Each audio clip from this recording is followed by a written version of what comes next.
Baton do buyena sebo con makenya. Eha ehu. Otoba ya nikote o. Ni omkura cheji koko. Itote na do koton mi pi. Bona se ikoton bogon siso e. Ni do itote kana do koton mi pi. Lobona se kwe koton bogon tia edi. Aton lobu ayola mi bonzo. No. Mina tonu beno baby. Doe na fe unu beto na ha. Agbasa azeto pa mawe. Oto obi koto yesinsin ko. Ni plami mai hape. Doye na seto. Bamu ya lo bona padigo mitoe. Noto oviko to yesi sento ni bo plani mai hape dona seta bahu ya di bona pamavo noche nye undo na pamavo ma vono pero to ungado nye undo na pamavo no ye ma pa jesu ai ho na pa ota oviko do yesi senko para mi mai hambe onye na beta ba hu ya do bona pa ma bona te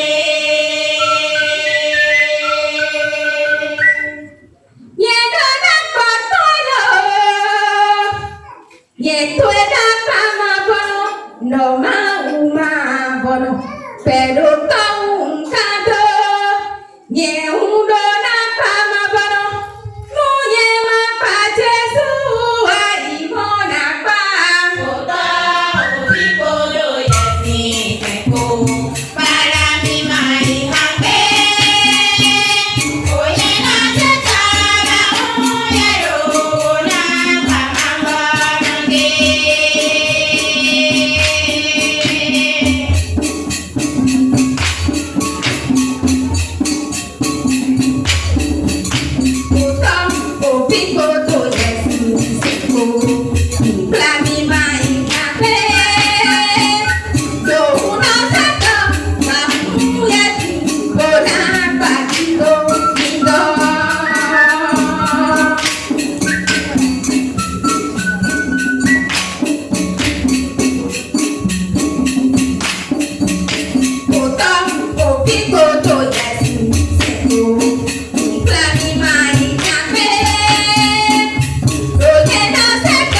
Bahu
Congo song, I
Je suis sauvé, j'ai la victoire sur tout ce monde.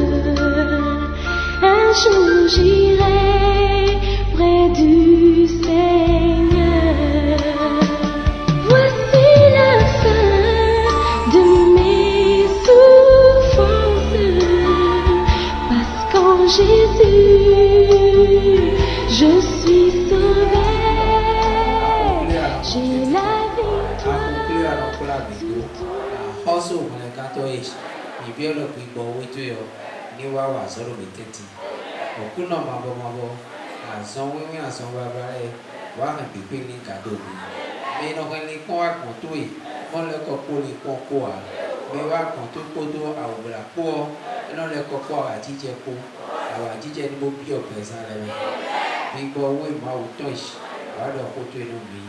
Jesus sing, come.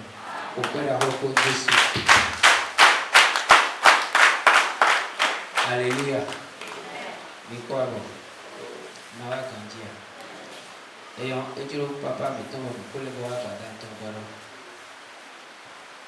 Bon, fidèle m'aider. Bon, azom mettons mais ouais il dans la chair brisée et le sang versé de Jésus. Nous parlions de cela ce matin. Et le prix de rachat de l'âme, de notre guérison et de notre salut. Nous comptons, mais ça, le finir,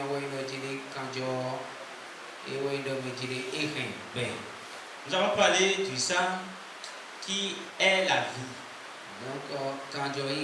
Donc, c'est le promoteur de la vie. Alléluia. Vraiment, Lévitique 17, verset 11, Lévitique 17. Et si même mi bodomichi do kanjo ma usozi jo ina mi bonu ina do susu kwa mitolena ina do susu kwa mitolena. Le sang, Dieu nous a donné pour effacer nos péchés. C'est lui qui va effacer, nettoyer nos péchés. Sur le deuxième point, on viendra sur ça. Bon, Lévitique nous dit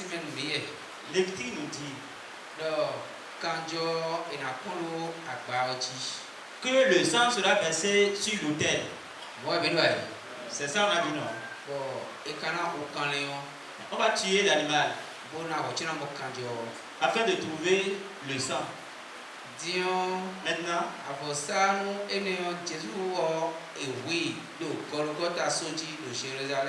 Jésus-Christ a été tué sur Golgotha au Jérusalem. C'est la chair ça.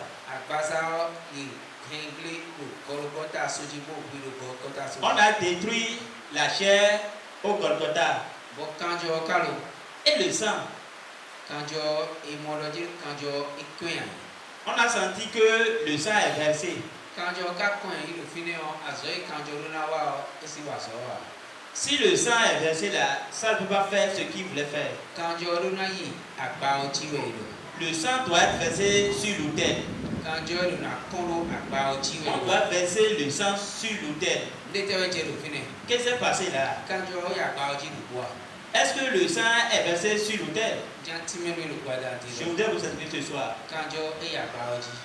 Le sang a été versé vraiment sur l'autel. Et à ce niveau-là, c'est spirituel. On a traité cela spirituellement. Et tel que c'est pour plus bon. Pourquoi c'est traité spirituellement? On va timer. Je vais vous expliquer ça. Agba so y agba yi alors L'autel n'est plus l'autel qu'on voit et on peut toucher. Agba so do wo fia. L'autel n'est plus sur cette terre. Agba so do Jérusalem et so do temple mère. L'autel n'est plus dans l'église. Parce que agba wo ni nous. Parce que dans le temps, l'autel sur lequel on versait le sang, on nous a expliqué que c'est le sacrificateur qui va conduire, qui va amener le sang sur l'autel. Voilà, donc voilà, le sacrificateur a été tué sur la croix.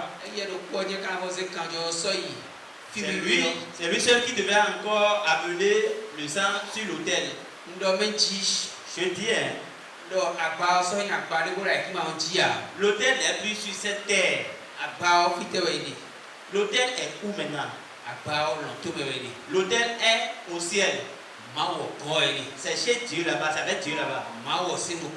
C'est devant Dieu se trouve l'autel maintenant. Avant, quand on prenait le sang de l'agneau des animaux, on a fait l'autel, les autels sur la terre et c'est couvert. Et c'est dans le temple.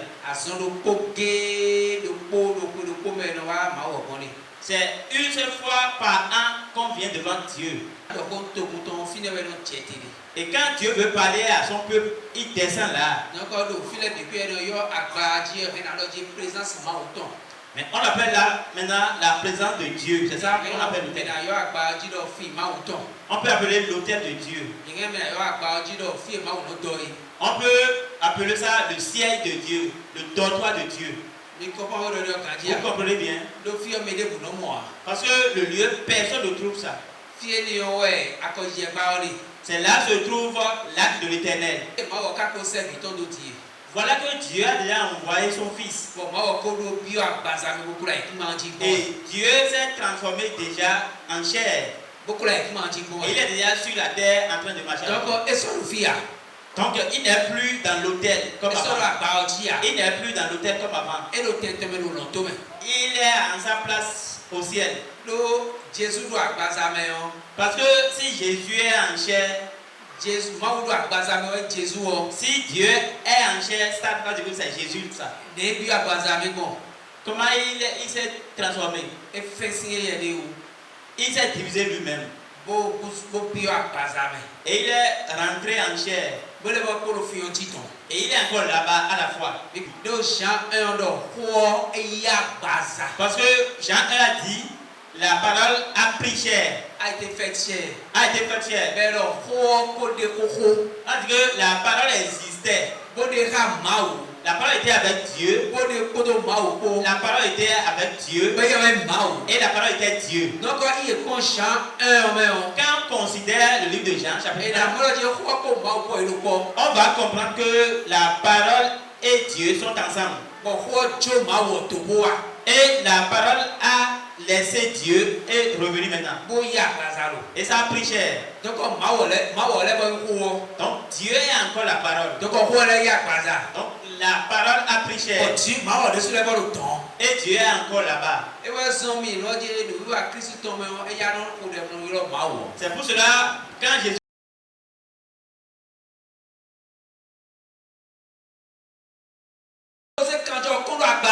Jésus a versé le sang sur l'autel d'abord afin de revenir et rester avec ses disciples. Celui qui a bien compris se lève les mains.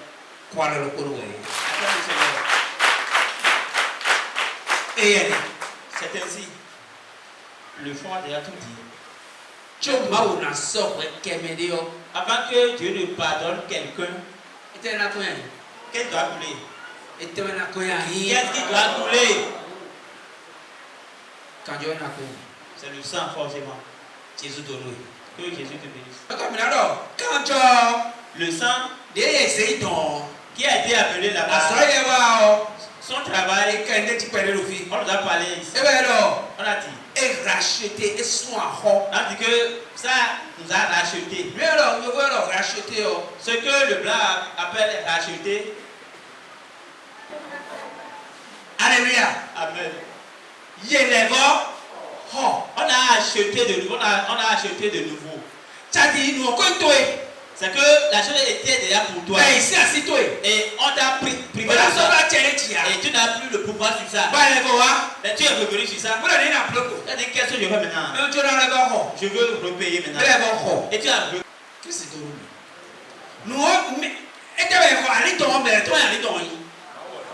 L'âme c'est pour qui?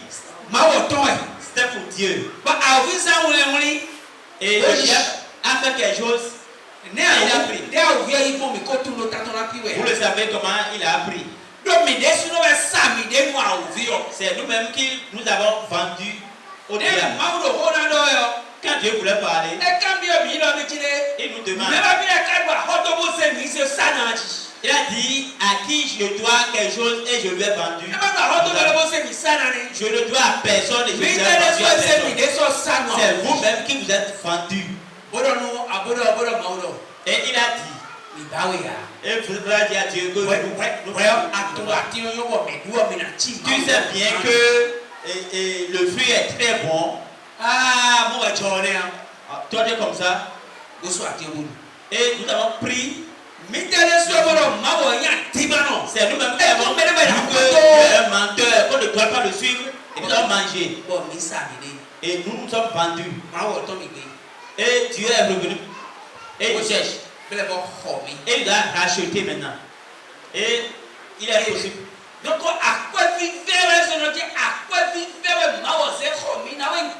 c'est avec un grand prix que Dieu nous a racheté. Il a pris sa vie même et il nous a racheté. C'est le sang qui nous a racheté. Il faut bien te regarder. Tu t'es bien regardé. Je suis un enfant racheté du sang. Un enfant racheté du sang de Jésus-Christ. Tu ne te connais pas? Tu te connais? Un enfant racheté par le sang de Jésus-Christ. Si tu es cela, mets-toi à l'aise. Si tu le sais, c'est fini. Que Jésus te bénisse. Nous allons attendre là. Lève-toi.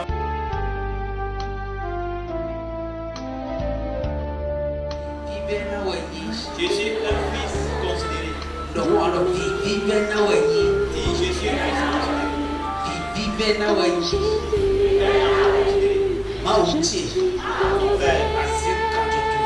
Et je suis un fils considéré. Tu as pris ta vie.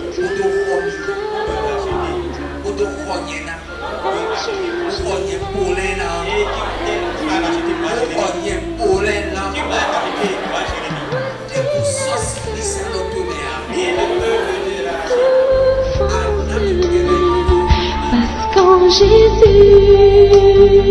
je suis sauvé. J'ai la victoire sur tout ce monde. Un jour j'irai près du Seigneur.